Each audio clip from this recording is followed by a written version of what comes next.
बिस्मिल्लाहिर्रहमानिर्रहीम, अस्सलाम वालेकुम। अली सलमान जीटीवी के तमाम नाज़रीन को Pakistan super league season 11 special transmission में खुश आमदीद कहता है कि जहाँ during the Pakistan super league हम इस महफिल को सजाते हैं आपके लिए और बात करते हैं उस दिन खेले जाने वाले मैचेस है या उस दिन से जुड़ी स्पोर्ट्स की खबरों के बारे में। और जीटीवी और जी स्पोर्ट्स की हमेशा से एक कोशिश रहती है कि पाकिस्तान के यंग टैलेंट को अपने स्प्राइम के तवसत से आवाम के सामने लेकर आएँ और उस यंग टैलेंट के उन गोशों को सामने लेकर आएँ जो इससे पहले शायद पोशीदा ही रहे हैं। और हम हमेशा इस बात का दावा करते हैं और आपसे इस बात का वादा करते हैं कि हम हमेशा अपने शो में जिन गेस्ट को बुलाते हैं उनकी कुछ ना कुछ उस दिन के हवाले से रेलिवेंसी होती है, कुछ ना कुछ उनकी मुताबिकत होती है। और यही वजह है कि मैं और मेरे प्रोड्यूसर फैज़ान मुस्तफ़ा नकी जब शो के गेस्ट को लाइन अप करते हैं तो हमारे जहन में तमाम तर चीज़ें मौजूद होती हैं। आज मेरे साथ एक ऐसी शख्सियत मौजूद है कि अगर मैं जिनको कहूँ कि बिला शुबा बिला मुबालगा वो पूरे पाकिस्तान के प्लेयर हैं तो शायद गलत नहीं होगा। उन्होंने कराची से अपने क्रिकेट का आगाज़ किया, न सिर्फ कराची से खेले बल्कि साथ साथ उन्होंने सिंध की भी नुमाइंदगी की और फिर उसके बाद उन्होंने प्रेसिडेंट कप में केपी की नुमाइंदगी की, फिर बाद में कोयटा ग्लैडिएटर से भी खेले, उसके बाद लाहौर कलंदर से भी खेले और उसके बाद फिर जाके उन्होंने जो पाकिस्तान का डोमेस्टिक सीजन है उसमें सदरन पंजाब की नुमाइंदगी की और अब हैदराबाद की टीम की नुमाइंदगी कर रहे हैं। और ये तो उन्होंने पूरा पाकिस्तान घूम ही लिया मुख्तलिफ टीमों के साथ साथ, लेकिन इसके अलावा अब वो अमेरिका में भी खेल रहे हैं और मेलबर्न रेनिगेड की भी नुमाइंदगी करते नजर आते हैं। इसके अलावा जनाब आज 20 अप्रैल को हम ये शो कर रहे हैं और 21 अप्रैल को हमारा ये जबरदस्त सितारा जो है इसने अपना लिस्ट ए का डेब्यू किया था सरफराज अहमद की क़यादत में सिंध की जानिब से, कि जहां पे इनके अगेंस्ट जो बलूचिस्तान की टीम थी उसमें सुहेल तनवीर, बाबर आजम, आबिद अली और अजहर अली जैसे प्लेयर जो थे वो इनके मुखालिफ खेल रहे थे। इस प्लेयर को हमने उस वक्त देखा कि जब इंटर स्कूल टूर्नामेंट हो रहा था और एक बहुत ही छोटा सा बच्चा आया जिसने अपनी बॉलिंग और बैटिंग से जो है ना सिर्फ सबको मुतासर किया बल्कि आगे चलकर यह पाकिस्तान अंडर 19 का कप्तान भी बना। और अगर ये अमेरिका नहीं जाते, और मैंने इनको बहुत क्रिकेट इनकी रमजान टूर्नामेंट में कवर की है, डोमेस्टिक में बहुत क्रिकेट कवर की है, one of the finest allrounder, one of the best domestic fielder के जिनके पास से गेंद निकलना मुश्किल ही नहीं मुहाल भी होता था। हसन खान ने हमें ज्वाइन किया, हैदराबाद किंग्समैन के जबरदस्त होनहार ऑलराउंडर। शो में खुशामदीद कहते हैं। अस्सलाम वालेकुम हसन। वालेकुम सलाम, कैसे हैं आप? मैं बिल्कुल ठीक हूँ हसन। कुछ मैंने आपको माजी के और आख में लेके चला गया हूँ कि पूरा पाकिस्तान की ही आपने नुमाइंदगी की है, सिंध से सफर शुरू किया, कराची की नुमाइंदगी की, फिर आप केपी से खेले, फिर आप कोयटा से ग्लैडिएटर की जानिब से भी खेले, लाहौर कलंदर से भी खेले और अब हैदराबाद की नुमाइंदगी कर रहे हैं। तो हसन खान ने पूरा पाकिस्तान घूम लिया है। जी बिल्कुल, आपने बड़ी अच्छी रिसर्च करके आए हैं। बाकी मैं तो सोच रहा था ये तो सही, सबको सारी टीमें सही सही बताए जा रहे हैं। ठीक है हसन, ये बताइएगा कि हमने बहुत छोटे हसन खान को कवर किया है जो इंटर स्कूल टूर्नामेंट खेलने के लिए आए थे और मुझे याद है कि रमजान टूर्नामेंट में भी इनफैक्ट जब आप खेलने आते थे तो आपके फादर बहुत साथ होते थे, जिस तरह बाबर आजम के फादर को देखते हैं, जिस तरह हम अभी मिनहाज ब्रदर्स के फादर को साथ देखते हैं, इस तरह आपके फादर भी कदम कदम पे हमेशा आपके साथ रहे। तो ये घर से आपको सपोर्ट थी या फादर का शौक था या आप एक बड़े अच्छे स्कूल में पढ़ते थे, हाईली एजुकेटेड हैं आप, तो या आपको ही शौक हुआ क्रिकेट का? जी बिल्कुल, ये मैं कह सकता हूँ कि मेरे फादर की तरफ से ही आया है मुझ में, क्योंकि वो वेटरन क्रिकेट खेला करते थे। तो मैं जब बहुत छोटा सा था, लाइक 8-9 साल का होऊंगा, मैं तब से उनके साथ ग्राउंड जाता था और उन्हीं की ख्वाहिश थी कि मैं क्रिकेटर बनूं। और आहिस्ता आहिस्ता जैसे जैसे मैं बड़ा होता गया तो वो मेरे अंदर भी पैशन आता गया। तो बस ये उनकी मेहनत है और उनकी काविशें हैं जिसकी वजह से आज थोड़ा बहुत अल्लाह पाक ने मुकाम दिया है। हसन, आपको शुरू से क्या बॉलिंग का शौक था? आप अपने आपको बॉलिंग ऑलराउंडर समझते हैं या आप अपने आपको बैटिंग ऑलराउंडर समझते हैं? क्योंकि जब आपको बैटिंग का जब मौका मिलता है तो वहां भी आप अक्सर आप जो है वो मायूस नहीं करते हैं। जी बिल्कुल अली भाई, कोशिश यही होती है कि बैटिंग में बॉलिंग में जिस चीज़ में भी मौका मिले अपनी टीम के लिए परफॉर्म करें, क्योंकि आपको पता है डुअल रोल है। तो कोशिश यही होती है कि दोनों रोल में अपनी टीम के लिए परफॉर्म करें। ऑब्वियसली कभी होता है कि आप बॉलिंग में अच्छा कर जाते हो, बैटिंग में नहीं हो पाता, कभी आप बैटिंग में कर जाते हो, बॉलिंग में नहीं हो पाता। तो कोशिश यही होती है कि जहाँ भी मौका मिले, जिस भी सिचुएशन में बॉलिंग करें या बैटिंग करें, तो परफॉर्म करें अपनी टीम के लिए। ठीक है। और अंडर 19 तक का सफ़र कैसा रहा? क्योंकि आपने पाकिस्तान को अंडर 19 में पहले आपने पाकिस्तान की नुमाइंदगी की और फिर अगले एडिशन में जाके आपने पाकिस्तान को अंडर 19 में लीड भी किया। जी बिल्कुल, मेरी लाइफ का एक सबसे मेमोरेबल मोमेंट है और एक ऑनर है मेरे लिए कि मैंने पाकिस्तान अंडर 19 की वर्ल्ड कप में नुमाइंदगी की और कैप्टन भी था 1 साल। और मेरे ख्याल से मेरी करियर के बेस्ट डेज़ में से था वो टाइम पीरियड, क्योंकि जब आप अंडर 19 लेवल पे आप खेल रहे हो, आप अपने मुल्क की अंडर 19 टीम के कैप्टन हो और फिर आप पीएसएल खेल रहे हो, तो वो टाइम जो है वो मैं कभी नहीं भूल सकता। और जो हसन खान थोड़ा बहुत आज क्रिकेट खेल रहा है, वो मेरे ख्याल से वो उसी टाइम की वजह से है जो मुझे इज़्ज़त पाकिस्तान में मिली। बिल्कुल ठीक है। अच्छा हसन, आपको क्या लगता है कि जिस तरह का आपका टैलेंट था, क्या आप समझते हैं कि आपसे इतना फ़ायदा उठाया गया, या आप समझते हैं कि आपको अंडर एस्टिमेट किया गया? क्योंकि जितना आप में पोटेंशियल था, जिस तरह मैं बॉलिंग और बैटिंग की बात कर रहा हूँ, लेकिन फील्डर भी आप बड़े गज़ब के थे और ग्राउंड फील्डिंग और कैचिंग आपकी, उसमें कोई दो राय नहीं जिस तरह से आप डोमेस्टिक में फील्डिंग किया करते थे। जी भाई, मैं समझता हूँ कि फ़ायदा या अंडर एस्टिमेट वाली बात नहीं होती, मौके मिले, परफ़ॉर्मेंस भी हुई। बस होता है कि हर आपको पता है कि हर कोई इतना बड़ा मुल्क है, इतनी बड़ी हमारी आबादी है, उसमें हर कोई तो पाकिस्तान नहीं खेल सकता। तो जहाँ कोशिश यही की कि जहाँ-जहाँ भी खेले, डोमेस्टिक खेले, पीएसएल खेले या जहाँ भी खेले, कोशिश ये होती है कि परफ़ॉर्मेंस करें। ऑब्वियसली कई जगह परफ़ॉर्मेंस हुई भी, बहुत से ऐसे मौके भी आए होंगे जहाँ परफ़ॉर्मेंस नहीं हुई। और मैं नहीं समझता कि इसमें हम कह सकते हैं कि फ़ायदा नहीं उठाया गया या अंडर एस्टिमेट किया गया।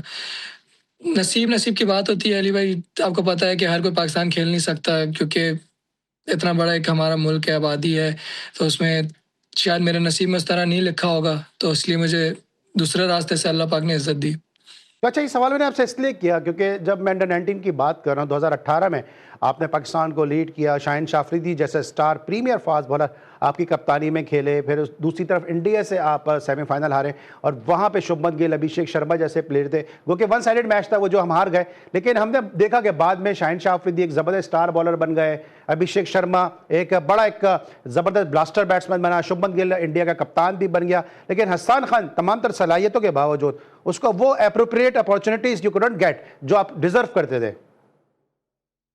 जी बिल्कुल अली भाई, होता है।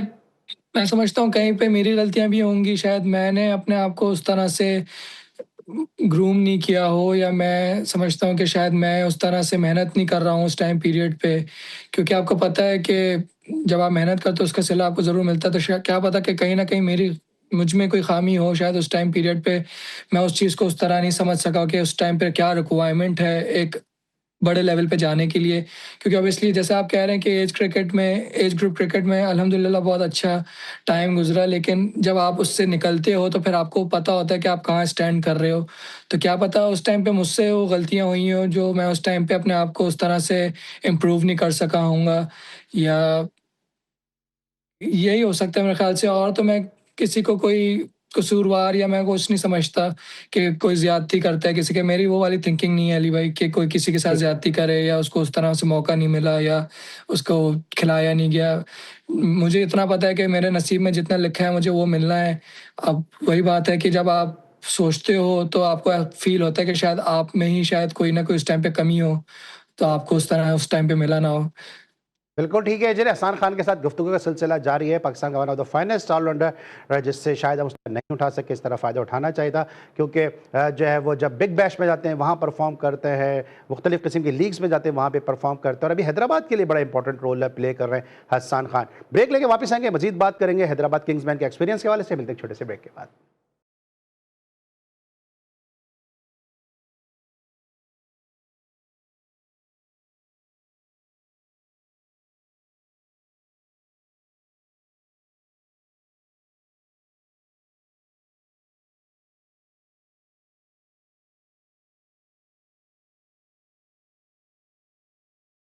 Welcome back after the break. और ब्रेक पर जाने से पहले हम हसन खान से बात कर रहे थे उनकी जर्नी के हवाले से, क्योंकि जिस तरह हसन खान ने पाकिस्तान के डोमेस्टिक में परफॉर्म किया है, एक ऐसा टैलेंट था जिससे फ़ायदा उठाना चाहिए था, स्पेशली T20 क्रिकेट में जिस तरह वो परफॉर्मेंस दे रहे थे मुख्तलिफ लोकल टूर्नामेंट्स में और मुख्तलिफ डोमेस्टिक टूर्नामेंट्स में। हसन, कुछ अपना बताइएगा, बिग बैश का एक्सपीरियंस बताइएगा, क्योंकि आप वहाँ पर भी काफ़ी हद तक कामयाब रहे और वो बड़ा मशहूर ज़माना मैच था कि जहाँ पर रिजवान को वापस बुला लिया गया, उसके बाद आप नीचे गए और आपने फिर 30+ रन की इनिंग खेल दी। जी बिल्कुल, बिग बैश का एक्सपीरियंस बहुत अच्छा रहा। ये मेरा सेकंड सीज़न था बिग बैश में। लास्ट ईयर भी मैं गया था, लेकिन मैं एज़ अ रिप्लेसमेंट गया था तो मैं इतने ज़्यादा मैचेस के लिए नहीं जा सका था। इस साल मैंने पूरा सीज़न वहाँ पे खेला और बहुत अच्छा एक्सपीरियंस था मेरा। बहुत अच्छी एक एटमॉस्फेयर होता है, बहुत अच्छी क्रिकेट होती है और जैसे कहते हैं कि ऑस्ट्रेलियन कंडीशंस में खेलना और उसमें एडजस्ट करना, उसमें परफॉर्म करना, मैं समझता हूँ कि मैं बहुत सेटिस्फाइड था अपने आप से। ऑब्वियसली परफॉर्मेंसेस बेहतर हो सकती थी, लेकिन जितना भी मुझसे हुआ उस टाइम पीरियड पे, तो मैं समझता हूँ कि मैंने बहुत एंजॉय किया अपना टाइम और बहुत अच्छा एक्सपीरियंस रहा मेरे साथ। क्योंकि जो हमारे मेलबर्न रेनेगेड्स वाले हैं वो हमारे मेजर लीग में सैन फ्रांसिस्को यूनिकॉर्न्स के भी मैनेजमेंट है, तो उन लोगों से भी जो मैनेजमेंट है उससे भी हमारा एक अच्छा बॉन्ड था मेरा। तो बिल्कुल मुझे ऐसा नहीं लगा कि मैं किसी नई एक बहुत बड़ी फ्रेंचाइज में खेल रहा हूँ, क्योंकि जिस तरह उन लोगों ने मुझे वेलकम किया, जिस तरह उन्होंने मुझे सपोर्ट किया, तो बहुत अच्छा मेरा टाइम गुजरा वहाँ पे। ठीक है, क्योंकि अमूमन कहते हैं कि जो बैट्समैन है, जो एशियन बैट्समैन है, वो ऑस्ट्रेलिया में स्ट्रगल करते हैं। तो आपको वहाँ का किस तरह के पिचेस का एनवायरनमेंट कैसा लगा? बाउंस से आपने किस तरह से एडजस्ट किया? और अमूमन वहाँ पे फास्ट बॉलर कामयाब होते हैं, बॉलिंग भी आपकी काफ़ी बेहतर रही है। जी बिल्कुल, एडजस्ट आपको एज़ अ प्रोफ़ेशनल करना ही पड़ता है, आप जिस भी कंडीशन में खेलें। तो कोशिश यही थी, मैं थोड़ा-सा बिग बैश के स्टार्ट होने से थोड़ा-सा पहले चला गया था मैं वहाँ पे। टीम हमारी असेंबल होने से उससे थोड़ा-सा पहले ही चला गया था, ताकि मुझे कुछ एक्स्ट्रा प्रैक्टिस सेशंस वग़ैरह मिल सकें। और उस चीज़ ने मुझे वहाँ काफ़ी सपोर्ट किया, क्योंकि जब आप थोड़ी एक्स्ट्रा उन पिचेस पे प्रैक्टिस करते हैं, तो फिर आप मैच खेलने जब जाते हैं, तो हमने प्रैक्टिस मैचेस भी खेले टूर्नामेंट से पहले, तो वो चीज़ ने मुझे बहुत फ़ायदा दिया और उस चीज़ ने मुझे एडजस्ट होने में बहुत सपोर्ट की। ठीक है, अब बात कर लेते हैं कि यूएसए जाने का अचानक ख्याल कैसे आया? क्या बीकन हाउस की इंग्लिश काम आई? नहीं, यूएसए जाने का प्लान मेरा बहुत सडन था और वो कुछ ऐसा नहीं था कि मैं दिलबर्दाश्ता होके या मुझे यहाँ सपोर्ट नहीं हो रही, यहाँ खेलने को नहीं मिल रहा इसलिए मैं चला गया। ऐसा बिल्कुल भी कुछ नहीं था, वो बहुत ही मेरा सडन प्लान बना था, क्योंकि आपको पता है कि वहाँ पे मैं किंग्समैन के लिए खेलता हूँ यूएसए में, तो किंग्समैन ने मुझे ऑफ़र की कि हम आपका सब कुछ स्पॉन्सर करेंगे और हमारा मतलब मेरी टेक केयर करेंगे एंड ऑल दैट थिंग। तो बस मैंने अपने घर वालों से और अपने करीबी लोगों से पूछा कि ऐसे-ऐसे मुझे एक अपॉर्च्युनिटी मिल रही है, तो जिनसे भी मैंने पूछा सबने मुझसे कहा कि आपको ये अपॉर्च्युनिटी लेनी चाहिए और ये आपके फ्यूचर के लिए बहुत फ़ायदेमंद साबित होगी। तो बस मैंने अल्लाह का नाम लेके वो चीज़ की और उस चीज़ ने मुझे अल्हम्दुलिल्लाह अभी तक बहुत फ़ायदा दिया। बिल्कुल आपको जाना भी चाहिए था, क्योंकि जिन टीमों से आप खेलते थे उन टीमों के लिए आप बड़ा ट्रम्प कार्ड साबित होते थे, और जब ट्रम्प कार्ड साबित हो तो फिर यूएसए तो जाना बनता ही बनता है। अच्छा हसन, बताइएगा कि वहां पे आपसे पहले समी असलम भी गए थे, फिर रमीज राजा जूनियर भी गए थे, हमें वो प्लेयर नजर नहीं आ रहे जो पहले लॉट पे गए थे। काफी ज्यादा प्लेयर हमें मिसिंग भी है, तो वहां पे क्रिकेट का माहौल क्या चल रहा है? क्रिकेट वहाँ पे अब बेहतर से बेहतर होती जा रही है अली भाई। जैसे आपने समी भाई का नाम लिया, तो समी भाई हम हमारे साथ नहीं होते वहाँ पे किंग्स में, वो दूसरे स्टेट में रहते हैं। और रमीज़ राजा जूनियर का आपने नाम लिया, और इस तरह से बहुत सारे हमारे पाकिस्तान के हम्माद आज़म, एहसान आदिल, साद अली ये तो नजर आए और ना, बहुत। हमाद साथ तो नजर आए, ओवैस जी, भैया जी। नजर नहीं आ रहे अभी, और भी कई प्लेयर हैं जो नजर नहीं आ रहे। आई थिंक अनमुख चांद भी इंडिया से आए हैं वहां पे। जी, बहुत सारे इंडिया से, पाकिस्तान से, काफ़ी सारे श्रीलंका से कुछ प्लेयर्स हैं, साउथ अफ्रीका से काफ़ी प्लेयर्स आए हुए हैं। और अब क्रिकेट का वहाँ पे बहुत स्टैंडर्ड अच्छा होता जा रहा है। जो टूर्नामेंट्स वहाँ पे होते हैं, डिफरेंट टूर्नामेंट्स होते हैं डिफरेंट सिटीज़ में, उनका बहुत अच्छा कंपटीशन होता है, क्योंकि आपको जैसे पता है कि हर जगह से ही वहाँ पे प्लेयर्स आ रहे हैं। तो क्रिकेट बहुत अच्छी होने लगी है वहाँ पे, माइनर लीग बहुत अच्छी होती है, फिर मेजर लीग आप लोग के सामने है कि सारे जो बड़े नाम हैं वो मेजर लीग में आए हुए होते हैं। और अब ओलंपिक्स में भी इंशाल्लाह यूएसए खेलेगी, तो उसमें भी काफ़ी चीज़ें बेहतर होंगी फिर। बिल्कुल ठीक है, क्योंकि अब जब किंग्समैन की बात आती है, हैदराबाद किंग्समैन की बात आती है, तो मुझे याद है कि मेरे ही शो में साजिद खान साहब ने बड़ी तारीफ की थी कि हैदराबाद किंग्समैन एक बड़ी अच्छी टीम बन के सामने आएगी, जिसमें सलमान साहब हैं, इकरा हैं जो आपके साथ होती हैं। फिर उन्होंने आपकी बड़ी तारीफ करते हैं, क्योंकि आप भी कराची से हैं, वो भी कराची से हैं, तो साजिद खान साहब आपको बहुत अच्छी तरह से जानते हैं। तो हैदराबाद किंग्समैन अब तक क्या आपको लगता है अपने पोटेंशियल पे खेली है, या आपको लगता है पोटेंशियल से कम खेली है, या क्या वजह थी कि इब्तिदा में इतनी जो शिकस्तें या कॉम्बिनेशन नहीं बन सका? जी, अली भाई, जैसे भी टूर्नामेंट स्टार्ट होता है, एक न्यू टीम होती है, तो थोड़ा-सा टाइम लगता है कॉम्बिनेशन बनाने के लिए। और मैं समझता हूँ कि अभी हमने बहुत अच्छा एक कमबैक किया है, जो हम बैक टू बैक 3 गेम्स जीते हैं और हमारा कॉम्बिनेशन भी बेहतर लग रहा है। और अभी भी मैं समझता हूँ कि हम उस तरह शायद अपनी पोटेंशियल पे अभी भी पूरा नहीं खेले हैं, जो हमारी कैपेबिलिटी है। अगर हम अपनी सारे प्लेयर्स अपनी पोटेंशियल पे खेलने लगे, तो हमारे लिए बहुत आसानी हो जाएगी इस टूर्नामेंट को आगे जाने के लिए और क्वालीफाई करने के लिए प्लेऑफ्स में। ठीक है, तो अभी आपको क्या वो मिसिंग एलिमेंट लग रहे थे, इस पे काम करने की ज़रूरत है? और चूँकि अब देखें कराची और हैदराबाद, चूँकि सिंध के से दो टीमें आई है और सिंध के लोगों की बड़ी उम्मीदें, और हैदराबाद की एक बड़ी हिस्ट्री रही, आपको याद होगा कि 481 रन की मियादाद की पार्टनरशिप, जलालुद्दीन की पहली हैट्रिक, ये सब हैदराबाद में ही हुआ है कि जहाँ पे जो है कई रिकॉर्ड बने पाकिस्तान के लिए। तो हैदराबाद के लोगों का सेंटीमेंट और इंटीरियर सिंध के लोगों का सेंटीमेंट बड़ा आप लोगों के साथ है। तो क्या ऐसी चीज़ें मिसिंग थी जो आप शुरू में नहीं कर सके और अब अगले आने वाले मैचेस में इंशाल्लाह हम देख सकेंगे? जी बिल्कुल, फैन्स का सपोर्ट हमेशा बहुत फ़ायदेमंद होता है और मैं समझता हूँ कि जैसे मैंने आपको उस वक़्त बताया कि थोड़ा-सा कॉम्बिनेशन का मेरे ख़्याल से थोड़ा इश्यू था, हमारा कॉम्बिनेशन उस तरह सेट नहीं हो पा रहा था, क्योंकि अगर आपने नोट किया हो तो हम हर मैच में बहुत चेंजेस कर रहे थे उस परफेक्ट कॉम्बिनेशन को बनाने के लिए, और मैं समझता हूँ कि मैक्सवेल के आने से हमारा कॉम्बिनेशन काफ़ी बेहतर हुआ है टीम का, और अब चीज़ें ऐसा लगता है कि सही डायरेक्शन पे हैं, और अगर हम बस अच्छी क्रिकेट खेलें अब तो इंशाल्लाह हम ईज़िली क्वालीफ़ाई करेंगे आगे के लिए। बिल्कुल ठीक है। अच्छा, आपने कई फ्रेंचाइजी से खेला है, पहले आपने कोयटा ग्लैडिएटर से अपना सफ़र शुरू किया, फिर आप लाहौर कलंदर से भी खेले, अभी आप हैदराबाद से भी खेल रहे हैं। पीएसएल का स्टैंडर्ड आपको कैसा लग रहा है? पीएसएल आपके ख्याल में थोड़ा आगे बढ़ी है, थोड़ा सा स्टैंडर्ड, क्योंकि आम जो हम बाहर से बैठ के देखते हैं हमें ऐसा लगता है कि पीएसएल का स्टैंडर्ड थोड़ा गिरा है, लेकिन आप रस्से के अंदर खेल रहे हैं, आपको कैसा फील होता है? मेरे ख्याल से पीएसएल का स्टैंडर्ड हमेशा से बहुत अच्छा रहा है अली भाई, क्योंकि आपको पता है कि बहुत क्वालिटी क्रिकेट होती है। शायद आप लोग को देखने में इसलिए लग रहा हो कि क्राउड नहीं है या कुछ इस टाइप की चीज़ें, तो आप लोग को ऐसा फील हो रहा हो, लेकिन क्रिकेट में मेरे ख्याल से कोई कमी नहीं है। उसी तरह के हाई इंटेंसिटी गेम्स हो रहे हैं, अच्छी क्रिकेट हो रही है, क्वालिटी क्रिकेट हो रही है जैसे हमेशा होते आई है। तो खेलने वालों को तो हमेशा उस तरह ही फील होता है। ऑब्वियसली क्राउड और सब चीज़ों से फ़र्क पड़ता है, लेकिन एज़ अ प्रोफेशनल जो आपका काम है खेलना, तो वो तो आपको फिर करना ही है ना, चाहे जो भी सर्कमस्टेंसेस हों। ठीक है। अच्छा, जब हार रहे थे मुसलसल, अब तो माशाल्लाह आप लोग ट्रैक पर आ गए हैं, जब हार रहे थे ओनर्स की तरफ से आपको क्या मैसेज था कि कुछ मायूसी थी, कुछ डांट डपट हुई, या बोला चल चल डबल उस्ताद जाने दो?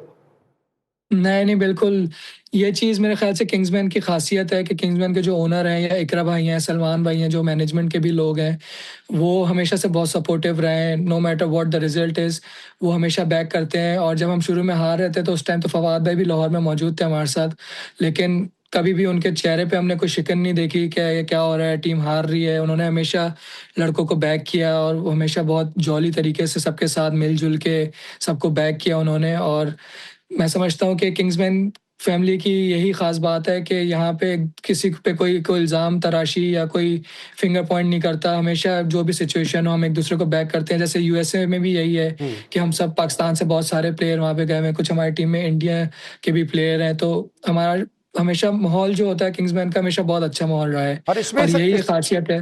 और इसमें सबसे बड़ी बात है हस्सान के, आपके जो मीडिया मैनेजर है ज़ुखरुफ खान, उनका बड़ा इंपॉर्टेंट रोल है, क्योंकि जब टीम हार रही होती है तो अमूमन मीडिया मैनेजर्स अपने प्लेयर्स को छुपा रहे होते हैं, लेकिन ज़ुखरुफ की क्वालिटी ये है कि पहले मैंने शर्जील का इंटरव्यू किया आपकी टीम से और आज आप हमारे साथ हैं। ज़ुखरुफ की क्वालिटी ये है कि ज़ुखरुफ अपने प्लेयर्स को सामने लाते हैं, लाइमलाइट में लेकर आते हैं। जी, बिल्कुल। देखिए, गेम का हिस्सा है हार-जीत, तो वो तो होगी। लेकिन जैसा आपने ज़ुखरुफ भाई का नाम लिया, बिल्कुल हमारी मीडिया टीम ज़ुखरुफ भाई के अंडर बहुत अच्छा काम कर रही है, और बहुत अच्छा एक, अगर आप social media point of view से देखें तो बहुत अच्छा कंटेंट बना रहे हैं और प्लेयर्स को उस तरह दिखा रहे हैं जिस तरह उनको दिखना चाहिए, और हैट्स ऑफ टू देम। और उम्मीद है कि इंशाल्लाह आगे भी वो इसी तरह हम लोग को अच्छे से प्रेज़ेंट करते रहेंगे, और हम लोग की भी कोशिश यही रहेगी कि हम परफ़ॉर्म करके उनके लिए भी काम आसान करें। फिर लोग उम्मीद रखेंगे कि हैदराबाद जीतेगी तो फिर क्राउड को केक और रबड़ी मिलनी शुरू हो जाएगी हैदराबाद की। बनता तो है। और अच्छा हसन, आखिरी मेरा सवाल है आपसे, क्योंकि आपसे सवाल बहुत होता होगा और मैं नहीं चाहता था आपसे ये सवाल पूछना, लेकिन लोगों का ये कहना है कि यार ये सवाल पूछना बनता है कि जिस तरह उस्मान खान वापस आए, अगर कोई ऐसी ऑफर आ जाती है हसन को, तो हसन वापस आके पाकिस्तान में खेल सकते हैं? अली भाई, टू बी वेरी ऑनेस्ट, अभी तो मैंने इस बारे में ना सोचा है ना मुझे अभी सोचना है, क्योंकि अल्हम्दुलिल्लाह मेरा कैरियर जो है वो अभी राइज कर रहा है थोड़ा थोड़ा, जिस तरह आपने बताया कि हर दुनिया में लीग खेलने को मिल रही है, और मैं चाहता हूं कि मैं इसी तरह भी अपने आप को एक्सप्लोर करता रहूं और जहां भी मुझे अपॉर्चुनिटी मिले मैं जाके खेलूं। तो अभी तो ना मुझसे किसी ने इस तरह की कोई बात की है, ना मैंने कभी इस बारे में भी सोचा है, तो अभी तो ऐसा सच कोई प्लान्स नहीं है। ठीक है। और कल जिस तरह से बाबर ने 52 बॉलों पे 100 किया है और आपने बाबर की विकेट भी हासिल की, क्या मोमेंट था वो? बिल्कुल, बाबर आज़म भाई हमारे जो हैं वो one of the best player हैं पाकिस्तान के, और किसी भी आप बड़े प्लेयर को आउट करते हो तो आपको बहुत खुशी होती है। ऑब्वियसली मुझे याद है कि जब मैंने अपने पीएसएल के फर्स्ट एडिशन में मिसबाह उल हक भाई की विकेट ली थी, तो वो भी मेरे लिए बहुत प्राउड मोमेंट था, क्योंकि जब आप किसी भी बड़े प्लेयर को आउट करो पाकिस्तान के या इंटरनेशनल भी, तो एज अ यंगस्टर बहुत एक आपके लिए प्राउड मोमेंट होता है। चले जाने से पहले कोई मैसेज देना चाहें अपने फैंस के लिए, हैदराबाद किंग्समैन के फैन के लिए? बस सिंपल सा मैसेज है कि कीप सपोर्टिंग हैदराबाद किंग्समैन, और दुआ में याद रखें, और हमारी कोशिश यही होगी कि आपके लिए अच्छे से अच्छा परफॉर्म करें। Thank you so much Hasan Khan, best of luck for the next matches. Hasan Khan हमारे साथ में हैदराबाद किंग्समैन के इंतहाई ज़बरदस्त ऑलराउंडर, और इस इंटरव्यू के लिए हम इनके मीडिया मैनेजर ज़ुखरूफ खान के इंतहाई मशकूर हैं कि जिन्होंने हर मुमकिन कोशिश करते हुए इस इंटरव्यू को हमारे लिए जो है वो मुमकिन बनाया। इस वक्त हम लेंगे ब्रेक, और जब ब्रेक के बाद वापस आएंगे तो कुछ बात करेंगे पाकिस्तान के स्क्वाड के हवाले से, और इमरान यूसुफजई हमारे स्पेशल करस्पॉन्डेंट हमारे साथ मौजूद होंगे पेशावर से। मिलते एक छोटे से ब्रेक के बाद।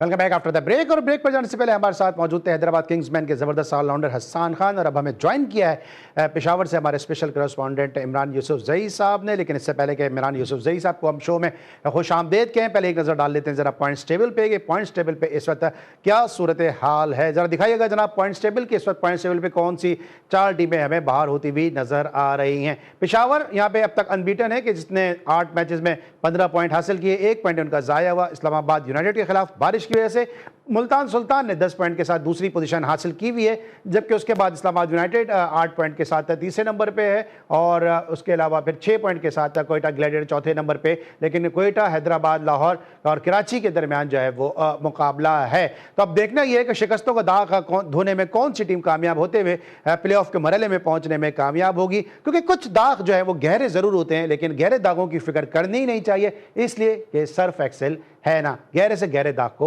मिटाने के लिए। इमरान यूसुफजई साहब, बड़ी खुशी की खबर है आपके लिए कि इस वक्त पेशावर ज़ल्मी टॉप पोजीशन पे मौजूद है, लेकिन कौन सी आपको लग रहा है टीमें जो है वो प्लेऑफ के मरहले में पहुंच सकती हैं?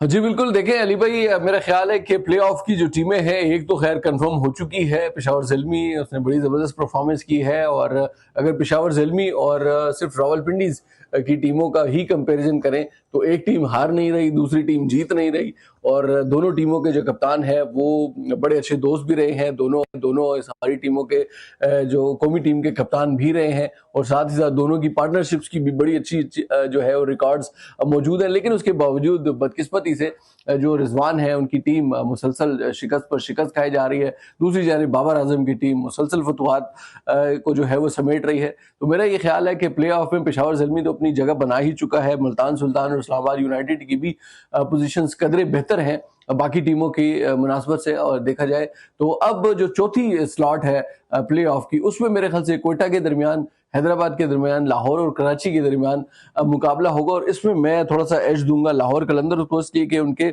अभी भी 3 मैचेस बाकी हैं और वो 6 पॉइंट्स के साथ इस वक्त जो है वो छठे नंबर पर हैं।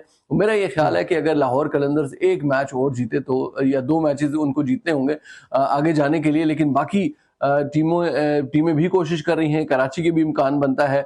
लेकिन मेरी ये ज़ाती राय है, मेरा ज़ाती ये ख्याल है कि शायद लाहौर कलंदर्स क्वालिफाई करेगा, इसलिए कि बहरहाल वो डिफेंडिंग चैंपियन है। और शाहीन अफरीदी की टीम हमेशा से हमने देखा है कि पाकिस्तान सुपर लीग की तारीख में हमेशा से वो आखिर में आकर कमबैक किया करती है। तो इस मरतबे भी इम्कान ये लग रहा है कि शायद वो कमबैक करेंगे, और अगर नहीं करेंगे तो फिर उनकी जगह जाहिर सी बात है या तो कोयटा की टीम होगी या कराची की टीम होगी। लेकिन अगर देखा जाए तो हैदराबाद भी अभी तक प्ले ऑफ की जो दौड़ है उससे बाहर नहीं हुई है। 3 मैचेस उनके बाकी है मुसलसल। अगर वो 3 मैचेस जीत चुके हैं, 3 और जीते हैं, तो उनके भी इम्कान बनता है प्ले ऑफ में जाने का। तो देखेंगे कि क्या सूरत हाल बनती है। लेकिन मेरा ये ख्याल है कि पेशावर ज़ल्मी, मुल्तान सुल्तान, इस्लामाबाद यूनाइटेड और लाहौर कलंदर्स की ठीक है टीमें जो है वो ठीक प्ले है प्लेऑफ की सूरत-हाल बता दी, लेकिन अब बाबर आजम ने कल जो 52 गेंदों पे सेंचुरी स्कोर की, महज एक डॉट बॉल उन्होंने खेली। अब लोग ये बात कर रहे हैं कि बाबर आजम का रिदम वापस मिल गया, उनको वापस से जो है वो कप्तान बना दें। तनवीर अहमद का स्टेटमेंट आया कि उनको वनडे और टेस्ट का भी कप्तान बना दें ताकि पाकिस्तान की क्रिकेट जो है वो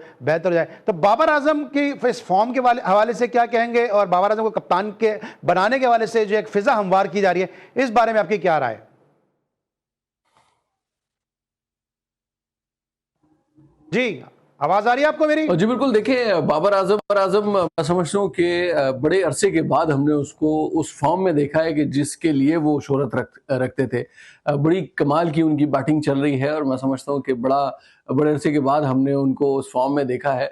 बाबर आजम को अपनी फॉर्म के ऊपर तवज्जो देनी चाहिए। मेरे ख्याल से इस तरह के जो है बयानात या इस तरह की बातों से कोई फ़र्क नहीं पड़ता। और फिर सबसे अहम चीज़ ये है कि मेरा ज़ाती ये ख्याल है कि बाबर आजम को अब कम से कम कप्तानी जो है वो एक्सेप्ट नहीं करनी चाहिए, इसलिए कि कप्तानी के बहरहाल प्रेशर्स होते हैं। कप्तानी में ये है कि जब आप कप्तान नहीं होते तो फिर आप सिर्फ अपनी कारकर्दगी के जवाबदेह होते हैं, लेकिन जब आप कप्तान होते हैं तो फिर आपको अपने अलावा 10 और खिलाड़ियों की भी परफॉर्मेंस का जवाब देना होता है। तो मैं समझता हूँ कि उस सारा प्रेशर जो पड़ता है खिलाड़ी के ऊपर, तो उसकी अपनी फॉर्म भी मुतासिर होती है, उसकी अपनी परफॉर्मेंस और कारकर्दगी भी मुतासिर होती है। तो मेरा ये ज़ाती ख्याल है कि बाबर आजम को अपनी जो काफ़ी अर्से के बाद उनकी खोई हुई फॉर्म वापस आई है, तो मेरे ख्याल से उसके ऊपर उनको तवज्जो देनी चाहिए। ये PSL 11 का सीज़न मेरे ख्याल से उनके लिए बड़ा लकी रहा है, बड़ी ज़बरदस्त उनकी परफॉर्मेंस रही। पिछले मैच में उन्होंने 100 भी किए और 2 50s भी वो लगा चुके हैं। तो मेरे ख्याल से बड़ा ज़बरदस्त उनके पास एक मौका है कि जो 450 रन उन्होंने 2020 के इवेंट में किए थे PSL के, अब उनके पास मौका है कि वो उसका रिकॉर्ड भी तोड़ सकें। और फिर ज़ाहिर सी बात है कि पेशावर ज़ल्मी की कप्तानी भी उनके पास है, खुशहाल मेंडिस भी उनके साथ, आगे पीछे का स्कोर है दोनों का। तो दोनों बड़े अच्छे बैट्समैन हैं। मेरा ख्याल है कि उनकी आपस की जो अंडरस्टैंडिंग है वो बड़ी ज़बरदस्त है। और पार्टनरशिप उन्होंने जो 2 लगाई है, 191 रन की एक मैच में, जो कि हाईएस्ट पार्टनरशिप है पाकिस्तान सुपर लीग की, और साथ ही साथ फिर 135 रन की अभी रिसेंट जो मैच हुआ है। तो मेरा ये ख्याल है कि बाबर आजम अपनी फॉर्म वापस हासिल कर चुके हैं, तो अब उनको अपनी सिर्फ खेल के ऊपर तवज्जो देनी चाहिए। और कप्तानी मेरे ख्याल से अगर वो किसी और के लिए छोड़ दें तो ये उनके लिए भी बेहतर रहेगा, पाकिस्तान के लिए भी बेहतर रहेगा और क्रिकेट के लिए भी बेहतर रहेगा। बिल्कुल ठीक है। अच्छा, पाकिस्तान का 2 टेस्ट मैचेस के लिए स्क्वाड का ऐलान हुआ। 8 तारीख से जो है वो पहला टेस्ट मैच खेला जाएगा ढाका में, फिर 16 को जो है वो दूसरा टेस्ट मैच सिलेट में खेला जाएगा। पाकिस्तान की टीम के वाले से भी बड़ी तनकीद हो रही है कि गाजी गौरी चले गए, 7 बेग सीजन में 1000 रन करने के बावजूद नहीं गए, best batsman best wicket keeper बनने के बावजूद 7 बेग का नाम नहीं आया। फिर साथ साथ जो है वो टीम मैनेजमेंट पे भी काफ़ी तनकीद हो रही है कि एसर शफीक के पास 4 ओहदे हैं, उसके बाद वो कैसे एक ओहदा और उनको दे दिया गया। फिर सरफराज के बारे में भी कहा जा रहा है कि उन्होंने कोचिंग के कोर्सेज नहीं किए, उनको हेड कोच बना दिया गया है। तो जब जब टीम अनाउंस होती है तो बड़ी तनकीदों का सिलसिला होता है। आप किस हद तक इस टीम को बैलेंस देख रहे हैं, और जो स्टाफ है, जो कोचिंग स्टाफ है, इसके हवाले से आपकी क्या राय है? जी बिल्कुल अली भाई, यकीनन पाकिस्तान ने बांग्लादेश के टेस्ट सीरीज के लिए जिस स्क्वाड का अनाउंसमेंट की है, मैं समझता हूँ कि बड़ा बैलेंस स्क्वाड है। बॉलिंग भी हमारी बड़ी अच्छी है, फास्ट बॉलिंग भी, और स्पिनर डिपार्टमेंट हमारा बड़ा तगड़ा है। बैटिंग भी हमारी बड़ी अच्छी है और मैं समझता हूँ कि अच्छी सीरीज और अच्छे मैचेस देखने को मिलेंगे। और इम्कान भी यही है कि इन दोनों मैचेस के रिजल्ट भी आएंगे। लेकिन 2024 की 1-2 मैचेस की सीरीज का बदला भी हमारी तरफ बाकी है, जो कि हमने लेना है। तो जाहिर सी बात है उसके लिए हमें यकीनन एक अच्छा तगड़ा स्क्वाड अनाउंस करना था, और वो हुआ है। मेरे ख्याल से बड़ा बैलेंस स्क्वाड है और सारे जो लवाजमात एक टेस्ट मैच के लिए दरकार होते हैं वो स्क्वाड में मौजूद है। रही बात अहमद शहजाद की तनकीद की, तो मैं समझता हूँ कि वो खिलाड़ी के जो अब क्रिकेट छोड़ चुके हैं और रिटायरमेंट ले चुके हैं, उनको मेरे ख्याल से अपनी टीम को, अपने खिलाड़ियों को थोड़ा सा बकअप करने की जरूरत है। ये एक बड़ी रिवायत सी बन गई है, एक मिजाज बन गया है तमाम खिलाड़ियों का, जो क्रिकेट छोड़ देते हैं, रिटायरमेंट ले लेते हैं। वो टीवी स्क्रीन के ऊपर जब आकर बैठते हैं तो फिर बातें करते हैं। और मेरे ख्याल से अगर अहमद शहजाद ये बात करने से पहले सरफराज अहमद का और अपना जो उनके टेस्ट मैचेस का मवाजना है सिर्फ वही कर लेते, तो उनको अंदाजा हो जाता कि उन्होंने जो मैचेस खेले हैं उसमें उनका स्कोर क्या है, और जो सरफराज अहमद ने जो है जितना अरसा पाकिस्तान के लिए टेस्ट मैचेस खेले हैं, या जितना अरसा भी पाकिस्तान के लिए क्रिकेट खेली, उनका जो है स्कोर किया है और उन्होंने कितनी बड़ी परफॉर्मेंस दी है। सबसे बड़ी परफॉर्मेंस तो मैं समझता हूँ कि 2017 की वो चैंपियंस ट्रॉफी है जो हमें सरफराज की वजह से जो है उसमें कामयाबी मिली। उसके बाद हाल ही में जो हमने हमारे जो अंडर 19 के लड़कों ने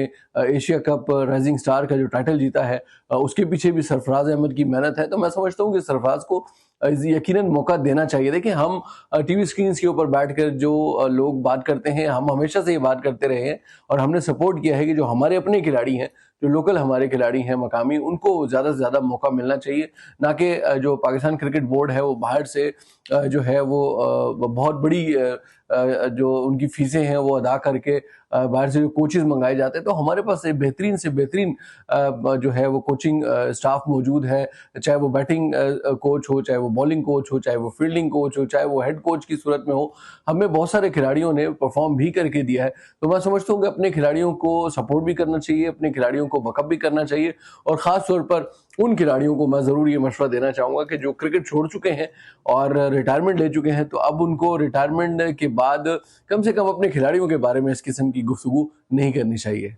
ठीक है, बिल्कुल सही है। Thank you so much. हमारे साथ इमरान यूसुफजई साहब मौजूद थे और इसमें इस बात को आगे इसलिए बढ़ाऊंगा क्योंकि आप हमारे फॉर्मर प्लेयर का एक बड़ा प्रॉब्लम जो सामने आ रहा है वो ये है कि तारीफ़ करेंगे तो हम बिल्कुल एक्सट्रीम लेवल पे जाके तारीफ़ करेंगे और उनमें तनकीद करेंगे तो इंतहाई एक्सट्रीम लेवल पे जाके तनकीद करेंगे। अभी मोहम्मद यूसुफ ने एक नौजवान खिलाड़ी को जो फ्रेंचाइज से खेल रहा था उसके लिए कह दिया कि जना ये कहाँ से आया और इसको खिलाने में फ्रेंचाइज पे जुर्माना होना चाहिए। तो इतने हार्श स्टेटमेंट आप उस प्लेयर पे दे रहे हैं जो अंडर 15 वर्ल्ड कप पाकिस्तान के लिए खेला, अंडर 19 वर्ल्ड कप पाकिस्तान के लिए खेला, कराची को उसने क्वालिफाई कराया, नेशनल T20 खेला, कोयटा ग्लेडिएटर्स से उसने रन्स के अंबार लगाए, पाकिस्तान को वो खेला और आप टीवी पे बैठ के कह रहे हैं कि जी ये प्लेयर कहां से आया और इस फ्रेंचाइज को के ऊपर जुर्माना कर देना चाहिए कि जिस फ्रेंचाइज ने इस प्लेयर को खिलाया है। तो हम एक्सट्रीम लेवल पे जाके तारीफ और तनकीद करते हैं, इससे हमें गुरेज करना चाहिए। आज के लिए बस इतना ही, इंशाल्लाह कल फिर मुलाकात होगी। अली सलमान को पूरी प्रोडक्शन टीम के साथ इजाजत दीजिए, अपना बहुत ख्याल रखिए। अल्लाह हाफिज़।